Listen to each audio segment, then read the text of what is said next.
அன்பார்ந்த இணையதள நேயர்களை மீண்டும் www.qcrc.in என்ற இணையதளத்திற்காக நியூ தமிழ் செய்திருக்கையில் உங்களை சந்திப்பதில் பெருமகிழ்ச்சி அடைகிறோம். இன்று 28 நவம்பர் 2009 முக்கிய செய்திகளை தற்போது பார்க்கலாம். பக்ரீத் பண்டிகை நாடு முழுவதும் முஸ்லிம்கள் மிக சிறப்பாக கொண்டாடியதாகவும் தமிழக முதல்வர் கருணாநிதி அவர்கள் இஸ்லாமிய மக்களுக்கு வாழ்த்து செய்தி அனுப்பியிருப்பதாக தகவல்கள் வெளிவந்து கொண்டிருக்கிறது.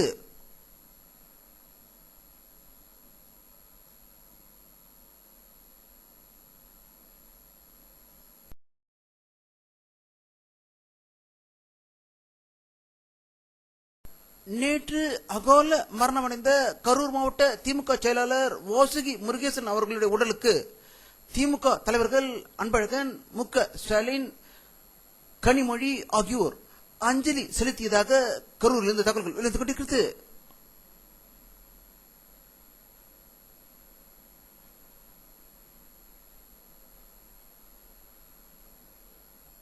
தமிழக எதிர்க்கட்சி தலைவரும் அதிமுக பொதுச்செயலாளர் செல்வி ஜெயலலிதா அவர்கள் வெளியிட்டுள்ள ஒரு செய்தியிருக்கையில், மத்திய ரசாயன அமைச்சர் மு.க. அழகிரி அவர்கள் பாராளுமன்றத்தில் பேசுவதற்கு தயங்குவதற்கு முக்கிய காரணம் அவருக்கு ஆங்கிலம், ஹிந்தி தெரியவில்லை என்றும், ஆனால் பாராளுமன்றத்தில் அமைச்சர்கள் தமிழில் பேசலாம் என்று அரசு உத்தரவிட தமிழக முதல்வர் கருணாநிதி எந்த நடவடிக்கையும் எடுக்கவில்லை என்று குற்றம் சாட்டியதாக சென்னையிலிருந்து தகவல்கள் வெளிவந்து கொண்டிருக்கிறது.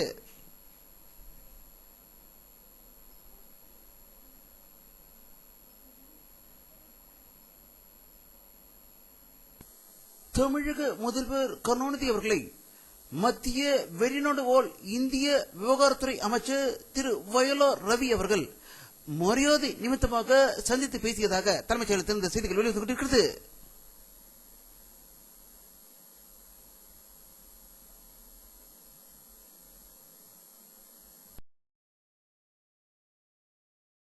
மத்திய சட்ட அமைச்சர் வீரப்ப மொய்லி வெளியிட்டுள்ள ஒரு செய்தியிருக்கையில், இந்தியாவில் உள்ள நீதித்துறையில் பல வழிகளில் ஊழல் நடைபெறுவதாகவும் இவற்றை தடுப்பதற்கு தற்போது புதிய சட்டம் இயற்றப்பட இருப்பதாக அவர் செய்தி வெளியிட்டுள்ளதாக டெல்லியிலிருந்து தகவல்கள் வெளிவந்து கொண்டிருக்கிறது.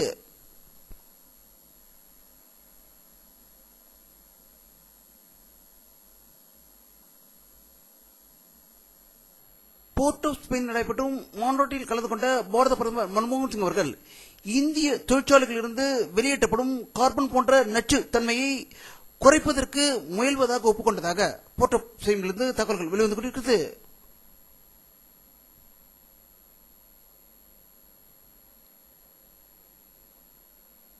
வங்கதேசத்தில் பக்ரீத் பண்டிகையை கொண்டாடுவதற்காக தங்களுடைய சொந்த ஊருக்கு கப்பலில் பயணித்த போது அந்த கப்பல் மூழ்கியதில் 20 பேர் உயிர் இழந்ததாக ஒரு அதிர்ச்சி தகவல் டாக்காவிலிருந்து வெளிவந்து கொண்டிருக்கிறது.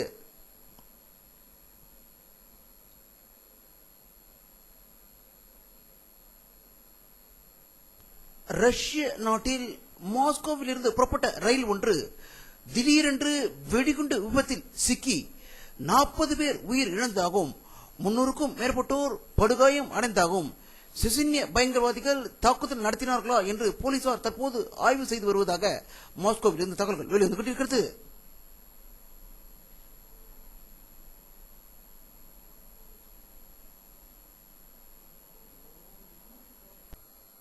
தமிழ் ஈழ சுதந்திரத்துக்காக போராடி உயிர்நீத்த தியாகிகளின் மா வீரர் நாள் உலக முழுவதும் அனுசரிக்கப்பட்டதாகவும் Britain, Italy, France, Canada, Australia, India போன்ற நாடுகளில் இந்த மாவீரர் நாள் அனுசரிக்கப்பட்டு பலர் வீரர்களுக்கு மலர்தூவி அஞ்சலி செலுத்தியதாக தகவல்கள் வந்த வண்ணம் இருக்கின்றன.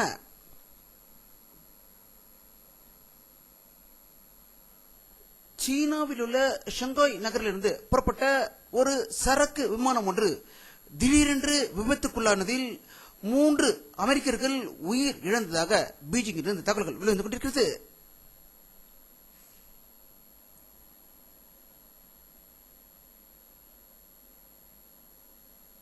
பாரத பிரதமர் மன்மோகன் சிங் அவர்களுக்கு வெள்ளை மாளிகையில் அமெரிக்க அதிபர் ஒபாமா அவர்கள் விருந்தளித்த போது அழையா விருந்தாளியாக 2 பேர் உள்ளே புகுந்து பாரக் ஒபாமா மற்றும் பலரிடம் பேசியதால் அமெரிக்க வெள்ளை மாளிகை அதிர்ச்சி அடைந்திருப்பதாகவும் அமெரிக்க போலீசார் மற்றும் ராணுவத்தினர் எப்படி அவர்களை உள்ளே அனுப்பினார்கள் என்று விசாரணை நடைபெறுவதாக வாஷிங்டன் தகவல்கள் வெளிவந்து கொண்டிருக்கிறது.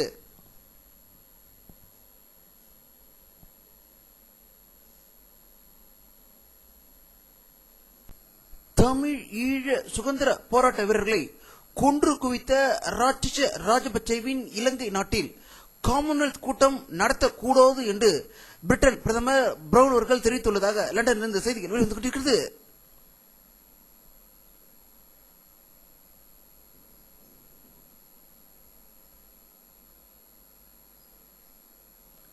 பாகிஸ்தான் அதிபர் ஆசிப் அலி சர்தாரி தன்னுடைய கையில் வைத்திருந்த அணு ஆயுத கட்டுப்பாட்டை பிரதமர் யூசுப் ரசா கிலானியிடம் கொடுத்துவிட்டதாக தகவல்கள் வெளிவந்து கொண்டிருக்கிறது. கிலானியின் நெருங்கிய உறவினராக அமெரிக்காவில் கைது செய்யப்பட்டுள்ள ஹெட்லி விளங்குவதாக தற்போது மற்றொரு அதிர்ச்சி தகவல் வெளிவந்து கொண்டிருக்கிறது.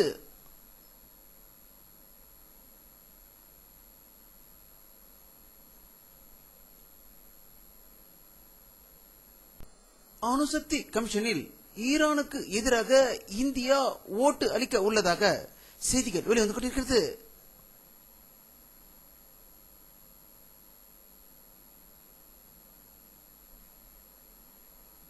இந்தியாவின் மிக உயர்ந்த கல்வி நிறுவனமான IIM-இன் காமன் அட்மிஷன் டெஸ்ட் கேட் எனப்படும் நுழைவுத் தேர்வு இந்தியா முழுவதும் நடந்தது.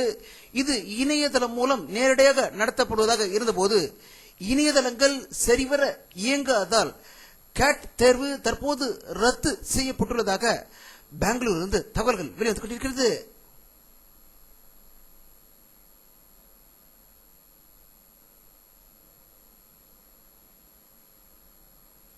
வானிலை அறிக்கை 28 நவம்பர் 2009 பிற்பகல் 4 மணி ஏற்பட்ட சாட்டை போக்குவரத்தை தற்போது பார்த்துக் கொண்டிருக்கிறீர்கள்.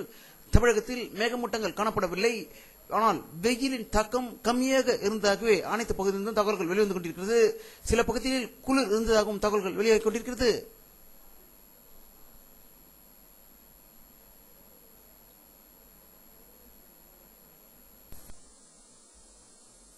இத்துடன் இந்த செய்தி அறிக்கை நிறைவடைகிறது.